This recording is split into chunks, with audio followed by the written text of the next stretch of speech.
दोस्तों, जैसा कि अभी कुछ दिन पहले ही फिलिस्तीनियों और इजरायली पुलिस के बीच भयंकर झड़प हुई थी। इजरायली पुलिस ने नमाज पढ़ते लोगों के ऊपर ताबड़तोड़ स्टन ग्रेनेड और वाटर कैनन दागे थे। दोस्तों, इजरायल द्वारा इस बर्बरतापूर्ण घटना के बाद अब तुर्की, सऊदी अरब, पाकिस्तान और संयुक्त अरब अमीरात ने इजरायल पर जबरदस्त हमला बोला है। जैसा कि आप स्क्रीन पर बीबीसी की इस रिपोर्ट को देख सकते हैं। दोस्तों, इस घटना पर इजरायल के प्रधानमंत्री बेंजामिन नेतन्याहू ने कहा है कि उनका देश कानून व्यवस्था बनाए रखने के लिए और भी ऐसे हमले करता रहेगा। वहीं फिलिस्तीनी नेता महमूद अब्बास ने इस बात की घोर निंदा करते हुए इस हमले को भयंकर गुनाह बताया है और इजरायल को इसकी सजा दिलवाने के लिए दुनिया भर के देशों से मदद मांगी है, जिसके बाद दुनिया भर के सभी मुस्लिम देशों के एक होने की खबर है, क्योंकि इस घटना के बाद सभी मुस्लिम देशों में इजरायल के प्रति भयंकर गुस्सा फूट पड़ा है। वहीं बढ़ते तनाव को देखते हुए अमेरिका, यूरोपीय संघ, रूस और संयुक्त राष्ट्र ने इस पर गहरी चिंता व्यक्त की है। तुर्की के राष्ट्रपति ने इजरायल के रवैये की घोर निंदा की है।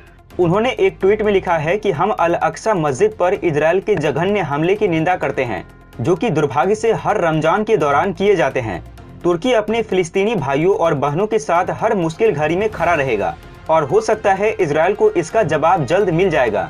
वहीं पाकिस्तान के विदेश मंत्री शाह महमूद कुरैशी ने इस हिंसा की निंदा करते हुए लिखा है, अल अक्सा मस्जिद जिस पर इजरायल ने कब्जा कर रखा है, वहां निर्दोष लोगों पर रमजान के महीने में हमले की मैं निंदा करता हूं। इस तरह की क्रूरता मानवता और मानवाधिकार कानून की भावना के खिलाफ है। हम फिलिस्तीन के साथ खड़े हैं और इजरायल को इसका परिणाम भुगतना ही पड़ेगा।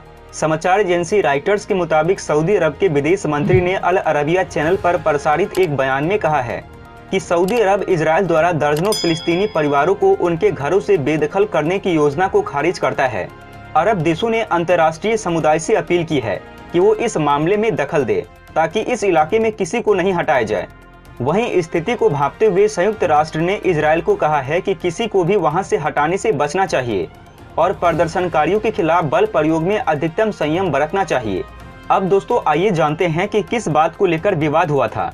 अल अक्सा मस्जिद परिसर, जो कि पुराने यरूशलेम शहर में है, उसे मुसलमानों की सबसे पवित्र जगहों में से एक माना जाता है, लेकिन इस जगह पर यहूदियों का पवित्र माउंट मंदिर भी है। यहाँ पहले भी हिंसा होती रही है। शुक्रवार रात को रमजान के आखिरी जुम्मे के मौके पर हजारों लोग यहाँ जमा हुए थे, जिसके बाद हिंसा शुरू हुई। शुक्रवार का दिन पिछले कई सालों में हिंसा के मामले में सबसे खराब दिनों में से एक रहा।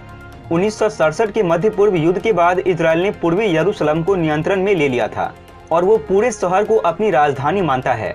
हालांकि अंतर्राष्ट्रीय समुदाय इसका समर्थन नहीं करता है। वहीं फिलिस्तीनी पूर्वी यरूशलेम को भविष्य के एक आजाद मुल्क की राजधानी के तौर पर देखते हैं। पिछले कुछ दिनों से इलाके में तनाव बढ़ा है। आरोप है कि जमीन के इस हिस्से पर हक जताने वाले यहूदी फिलिस्तीनियों को बेदखल करने की कोशिश कर रहे हैं। तो फिलहाल दोस्तों, अब ये देखना होगा कि इजरायल पर मुस्लिम देश क्या एक्शन लेते हैं, क्योंकि अब इजरायल ने अपनी सारी हदें पार कर दी है, जिसे दुनिया भर में एक बढ़ते तनाव के रूप में देखा जाने लगा है। अच्छा सुनो, चैनल को सब्सक्राइब करो, उसके बाद घंटी बजा देना ताकि अगली वीडियो आपसे मिस ना हो पाए। Thank you.